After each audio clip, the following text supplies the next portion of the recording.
Hi everyone, I've previously shared with you guys some basic Indian dry sabzi recipes for the beginner cooks.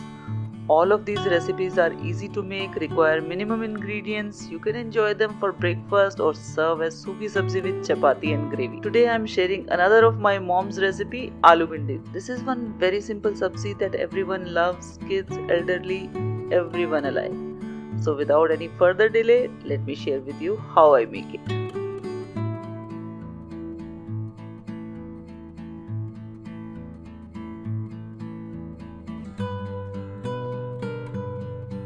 Any recipe starts with prepping for it. This is especially true for bhindi or okra. Many of you have asked that how to prevent bhindi to become slimy after cooking. Well, actually it starts from here. After washing bhindi, you need to dry it nicely.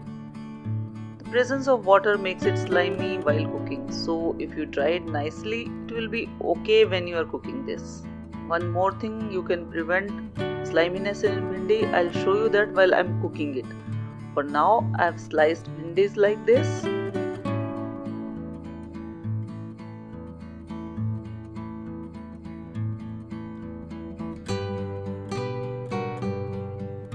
I often do this in advance and store sliced bhindi during my meal prep, so whenever I am making it, the process becomes super fast and easy. So after washing, you dry it nicely, it will be okay. So now to cook aloo bhindi, I have heated a couple of tablespoons of oil in a big pan. Next, I am going to add in cumin seeds.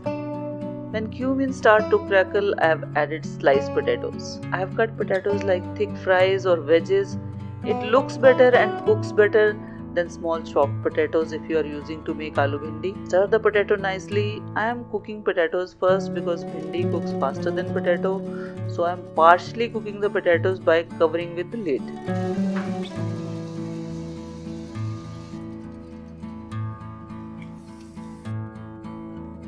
Now after 10 minutes, potatoes edges have started to turn golden brown. This is time to add bhindi.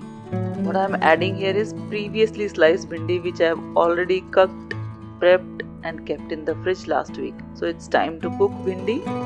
Cover and cook for 5 to 6 minutes. Sometimes bhindi gets soggy after cooking, but if you have dried it completely after washing in the first prep step, there is hardly any chance of it's becoming slimy, soggy or lacy. One more thing I wanted to say is use a good size pan so that you can easily stir it. I had more bhindi than I imagined in the fridge. Anyways, bhindi will shrink after cooking and then it will become sufficient, it will look sufficient, but I could have taken a bigger pan. Now add in salt, red chilli powder, turmeric powder and chaat masala. Yes, that's all you need to add right now. Tanginess from chaat masala again keeps it good and it does not become slimy. I told you I'll tell you while cooking any sour ingredient you add to it, lemon juice or chaat masala or amchur, it will not become slimy while. Now stir it well and cook in open pan on medium heat for 10 to 12 minutes.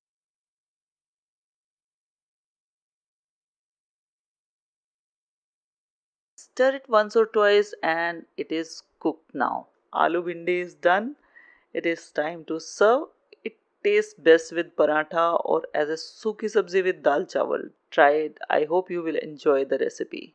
Garnish it with some fresh coriander and serve it hot. I hope you have enjoyed watching this video and give this easy bhindi recipe a try in your kitchens as well. I'll see you with another recipe in the next episode. Till then, happy cooking, stay happy and stay healthy.